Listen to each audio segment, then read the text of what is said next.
As we reach a new era of technology, many people have begun to implement it in their everyday lives. Platforms such as TikTok, YouTube, Instagram, and even X have become primary ways for people to communicate with others.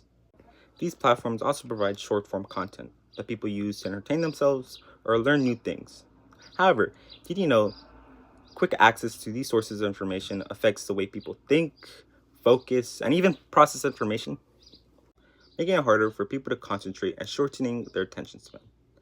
Today, I want to talk about creating some type of restricted access or something that prohibits constant use of these platforms, especially for the youth. First, let's discuss the impact of short form content. According to an article written by Mary Carrington, as more and more people use their phones, it has changed the way people have learned, moving away from less traditional means to a more conventional way. Also, there's an increase in heavy usage within younger people. Studies have shown that this heavy usage can cause ADHD like symptoms. Since these symptoms often last into adulthood, the long term effect is that there's less active readers in this generation. Later on, we see individuals who spend less time in the digital world are clearly more articulate. There's an obvious difference between the two individuals, as you could say one is more capable and the other is stunned. As time passes on, companies get better at creating something addictive and gross that causes people to gain dependencies that are hard to get rid of. Think of how food corporations make junk food really cheap and accessible, but plug in social media. It comes down to science, and we are the test subjects. We must be aware of how addictive social media truly is and the tricks that are being used on us. Next, let's discuss more cognitive effects.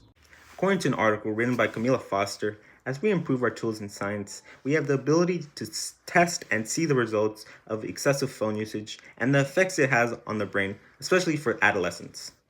It's something we can prove via results, as children who excessively use their phone have a lower level of vocabulary than their peers who do not.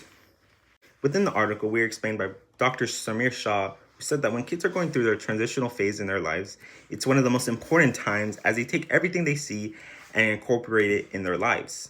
With social media being their most used app, we find out that these teens experience the most problems with focus and difficulty sustaining attention.